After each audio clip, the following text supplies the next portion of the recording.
Oke, halo shalom semuanya. Kembali lagi bersama saya Mr. Bagas. Kita akan melanjutkan materi kita hari ini, yaitu pendidikan agama Kristen kelas 8. Iya, kelas 8. Saya takut ketuk kelas 8 sama kelas 7, tapi ya kelas 8 gitu. Kenapa takut ketuk kan ya? Kan sudah dipersiapkan. Ya itulah, canda. Oke, kita akan melanjutkan. Ya, tapi seperti biasa yang belum siap, yang belum mandi dulu, yang belum makan kalian makan dulu, yang belum sarapan kalian sarapan dulu. Ngejar kalian nonton videonya jangan di skip, jangan di tap 2 kali gitu ya, harus disimak dengan baik-baik maksud dari pembuatan video ini, dan supaya kalian lebih mengerti, lebih bisa dan lebih mudah memahami pembelajaran ini. Nah, sebelum kita melanjutkan lebih jauh, kita berdoa terlebih dahulu. Mari kita berdoa. Tuhan Yesus yang baik, terima kasih Tuhan atas karena kasih-Mu dan atas karena kemurahan-Mu bagi setiap kami. Tuhan Yesus, Tuhan, kami mau mulai belajar pendidikan agama Kristen ya Tuhan Yesus. Kiranya Engkau sertai kami dalam setiap pembelajaran ini, dari awal sampai nanti akhir ya Tuhan Yesus. Dan Engkau berikan kami kepintaran, dan Engkau urapi kami, dan ampunilah setiap kesalahan kami dan dosa-dosa kami Tuhan. Kami berdoa dari dalam nama Tuhan Yesus ya. Amin. Oke.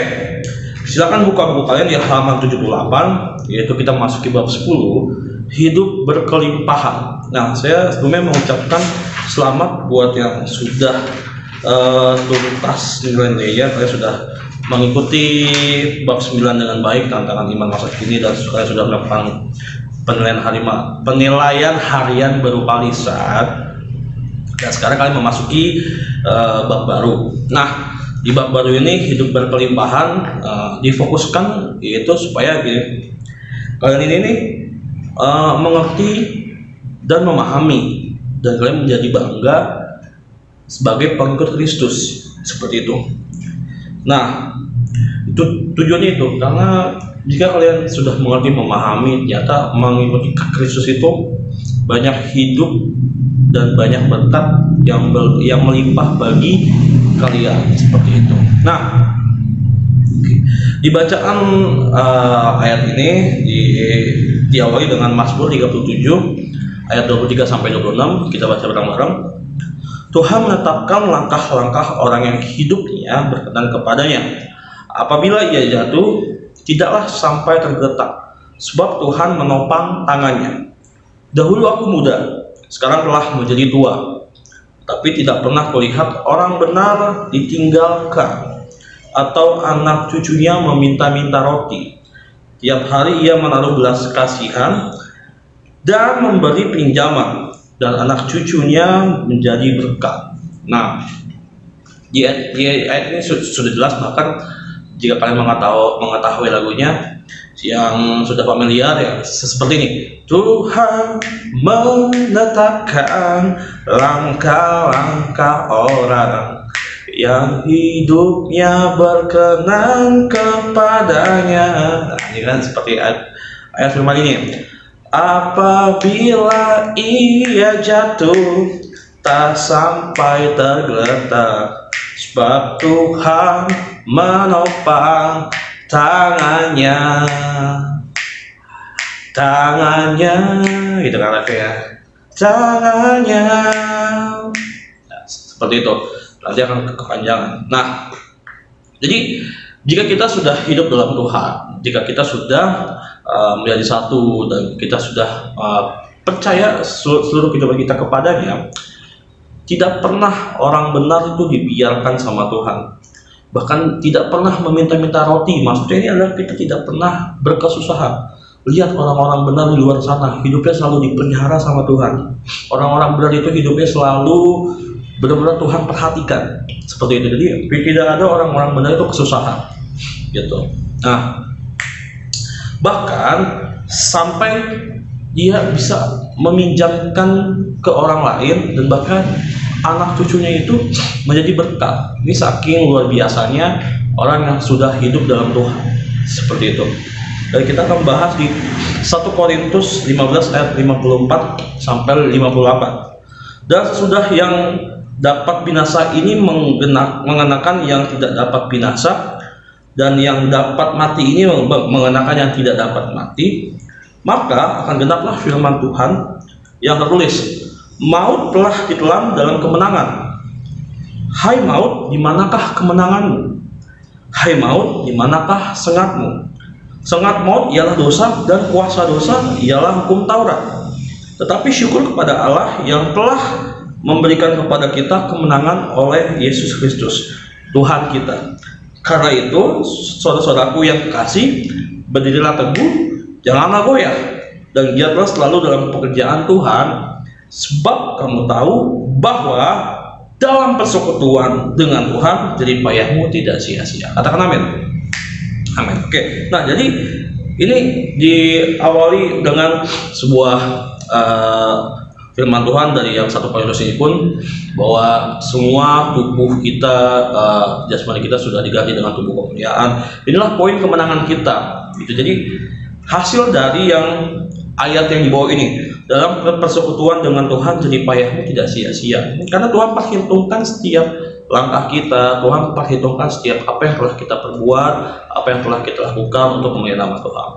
Saya pun percaya dalam kehidupan pelayanan saya pun, setiap apa yang saya lakukan, saya nggak pernah mengeluh sebetulnya, karena saya tahu, karena saya yakin apa yang saya lakukan itu nggak akan pernah sia-sia, dan Tuhan pasti akan ganti gitu. Tuhan pasti akan ganti, Tuhan akan lihat ini gitu.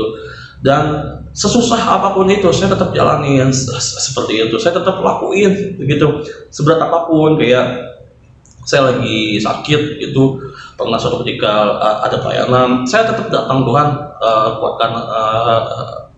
kuatkan hambamu ini supaya hambamu bisa untuk melayani. Tuhan kuatkan, Tuhan kuatkan. Seperti itu tetap lakuin, meskipun badan gemeter nggak kuat, tapi tetap pelayanan, tetap sukacita. Jangan sampai kalian sakit tapi kalian kelihatan sakit kayak wajah murung, pucat, tapi kan sukacita, happy, tampak seperti biasa aja gitu. Sama seperti kalau kalian dalam keadaan berduka, sedih, nah itu kan tetap melayani, tetap sukacita gitu. Tuhan pasti akan hibur, Tuhan pasti akan hibur gitu. Aku tetap lakukan yang terbaik untuk Tuhan, seperti itu, dan pasti Tuhan akan melihat itu gitu. Dan hasilnya pun ya saat ini, sampai saat ini pun saya masih dipelihara oleh Tuhan. Saya sangat amat bersyukur sama Tuhan, nggak sampai detik ini kalian melihat video ini pun, saya membuat video ini pun, saya masih dipelihara oleh Tuhan. Tuhan itu sangat baik kepada saya, kepada kalian semua, dan kepada seluruh orang percaya yang percaya kepadanya. Oke, nah ini tujuannya ini ada di bagian pengantar. Apakah kamu merasa bangga menjadi pengikut Kristus? Yang perlu kalian tanamkan di dalam diri kalian, yang perlu kalian menjadi sebuah pertanyaan besar dalam pikiran kalian. Kalian sudah bangga belum menjadi pengikut Kristus? Jangan sampai kalian ada punya pemikiran goyah gitu, gue jadi orang Kristen gini-gini aja nih, gue jadi orang Kristen kagak ada untungnya gitu ya, ibadah gini aja, ibadah seminggu sekali, hidup gue, keluarga gue masih aja susah, papa mama gue masih berantem, seperti itu ya, teman-teman gue bahagia, gue nya enggak. Jangan lihat ke situnya gitu, jangan kau melihat penderitaanmu terus sehingga membuat imanmu kecil, jangan. Tapi kau tetap terus lihat kepada harapan Tuhan. Tuhan pasti janjikan yang terbaik, Tuhan pasti janjikan hal-hal yang luar biasa di kehidupan kalian. Apapun kondisi kalian saat ini yang kalian hadapi, dan apapun kondisi kalian yang saat ini yang kalian sedang kalian lakukan, entah itu keluarga kalian sedang ada masalah, papa mama sedang ada masalah, atau diri kalian sedang ada masalah, atau kalian sakit apapun, kalian yakin dan percaya dalam nama Yesus, pasti Tuhan merencanakan sesuatu yang indah bagi setiap kehidupan kalian. Seperti itu. Karena jika kita sudah hidup percaya sama Tuhan, kita harusnya udah nggak pernah khawatir lagi akan kehidupan kita. Kita sudah bangga gitu, sehingga berkat-berkat itu akan mengikuti kita. Ini bedanya kita orang-orang percaya sama orang-orang di luar sana. Orang-orang yang nggak percaya sama Tuhan adalah gini, orang-orang di luar sana, di dunia sana, mereka itu bekerja untuk mengejar berkat. Nah, konsep mereka adalah mereka bekerja untuk mengejar berkat, seperti itu. Kita orang-orang percaya, kita balik ini, kita tuker kayak gini. Jadi gini, kita melakukan pekerjaan Tuhan dengan setulus hati. Jangan lihat berkatnya, gini, jadi kan gini. Misalkan ya, ini kan orang dunia nih bekerja untuk ke arah yang berkat. Nah, ini kan berkat nih. Nah, tapi kalau kalian sebagai orang Kristen, sebagai orang percaya, gini, Berkatnya itu nggak di depan, berkatnya itu mengikuti. Kalian lakuin aja gitu. Ini tuh nggak akan kemana-mana, ngikut terus, ngikut.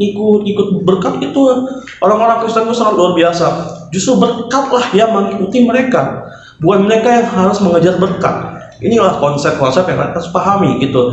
Bagi kalian kerja aja, lakukan aja. Jadi kalau kalian ada sesuatu yang minta tolong, ya lihat dari niat kalian minta tolong. Jangan kalian nggak ada imbalannya, malas, gajinya kecil, jangan. Ya penting kalian lakuin aja. Nanti yang namanya pelayanan itu seperti itu. Jadi setelah kalian lakukan dengan tulus hati, terus dengan hati yang penuh sukacita khususnya. Ingat di Kolose 3 ayat 23, apapun yang kalian perbuatan dengan segenap hatimu seperti untuk Tuhan dan bukan untuk manusia. Nah itu berkat otomatis ikut. Sehingga apapun yang kalian butuhkan dipenuhi, apapun yang kalian inginkan dicukupi, ya dikabulkan oleh Tuhan. Itu luar biasa tuh. Berkat-berkat Tuhan tuh sangat amat luar biasa. Nah, tapi kalian harus mengerti dulu konsep kenapa Kristus harus menjadi seorang pemimpin dalam kehidupan kalian. Jadi kalian harus benar-benar memahami konsep ini gitu.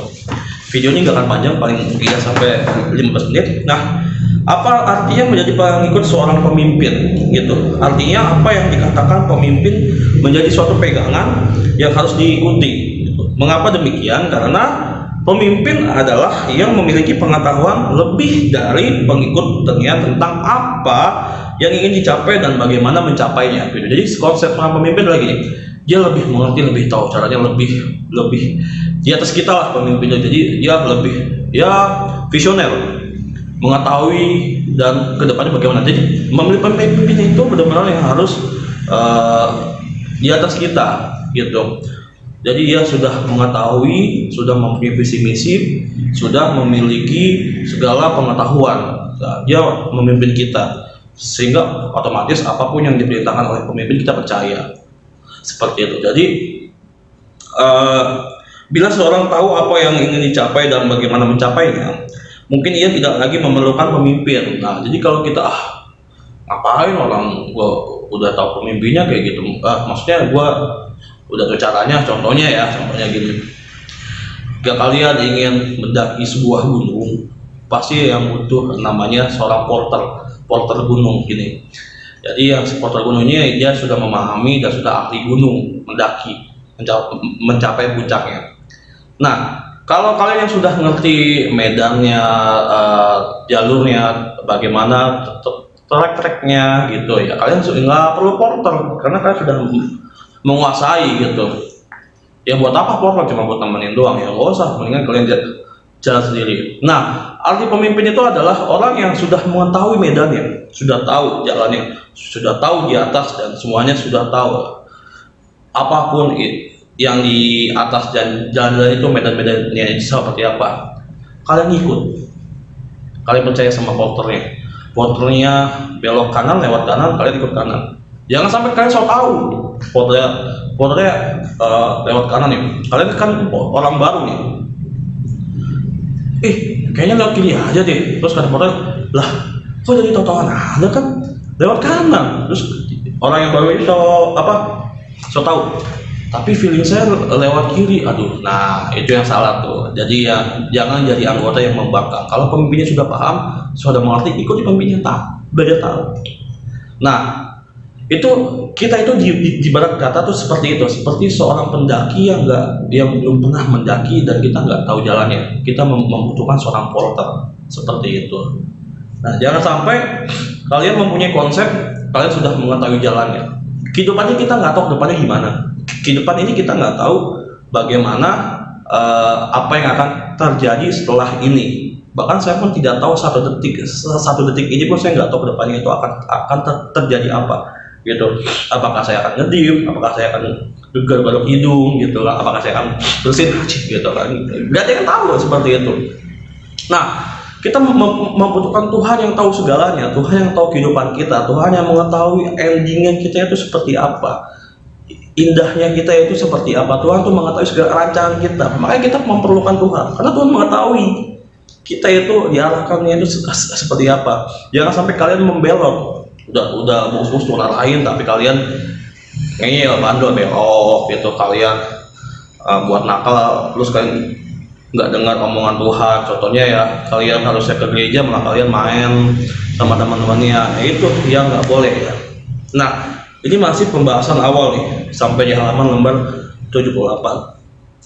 Tidak ada tugas yang ini cukup panjang, kita akan bahas selanjutnya di semasa hidupnya di halaman 79 sampai halaman 80 di video kedua. Oke, cukup sekian dari saya.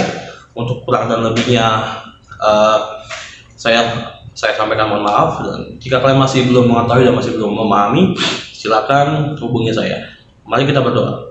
Tuhan Yesus yang baik, terima kasih Tuhan atas segala kasih-Mu dan atas segala kemurahan-Mu bagi siapa kami. Tuhan Yesus, kami mau mengerti, kami mau jadikan Engkau sebagai pemimpin kehidupan kami, supaya kami tidak tersesat dalam kehidupan ini, karena Engkau lah yang mengetahui segalanya Tuhan Yesus, karena Engkau lah pemimpin kami Tuhan Yesus, sehingga kami mau belajar taat untuk ikut bersama Tuhan Yesus. Ampun atas kesalahan kami dan dosa kami Tuhan. Kau berkati sekolah Danbi, Kau berkati anak-anak Danbi dan orang tuanya Tuhan Yesus. Kami telah selesai belajar, kami berdoa di dalam nama Tuhan Yesus.